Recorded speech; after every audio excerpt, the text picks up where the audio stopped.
Neat పరీక్ష ప్రశ్నాపత్రాల లీకేజీతో 3,000 మంది విద్యార్థులు ఆత్మహత్య చేసుకున్నారని కేంద్రంలోని మోడీ సర్కార్ విద్యార్థుల భవిష్యత్తుతో చెలగాటలాడుతోందని రామగుండం ఎమ్మెల్యే రాజ్ ఠాకూర్ ఆవేదన వ్యక్తం చేశారు. పెద్దపల్లి జిల్లా గోదావరిఖని ఎమ్మెల్యే క్యాంపు కార్యాలయంలో ఆయన మీడియాతో మాట్లాడారు.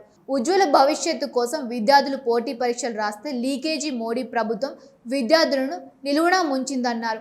దేశంలో విద్యా వ్యవస్థ భ్రష్టు పట్టడానికి మోడీ చర్యలే కారణమని ఆయన అసహనం వ్యక్తం చేశారు. రాహుల్ గాంధీ జోడో యాత్రలో వేలాది మంది విద్యార్థులను కలిసి భవిష్యత్తు భరోసా కల్పించారని, మోడీ మాత్రం విద్యార్థుల ప్రాణాలు తీస్తున్నారని ఎమ్మెల్యే ఆగ్రహం వ్యక్తం చేశారు. విద్యార్థుల ఛాత్రంకి గోంజ అంటే విద్యార్థుల స్వరం. ఈరోజు భారతదేశ వ్యాప్తంగా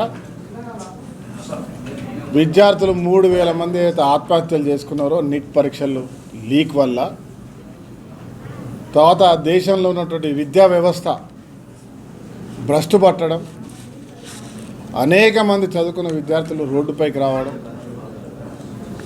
అంశంపై ఇవాళ తీవ్రమైనటువంటి పేపర్ లీక్ల ద్వారా జరుగుతున్నటువంటి అన్యాయానికి దేశవ్యాప్తంగా ఆందోళన కార్యక్రమం చేశాం.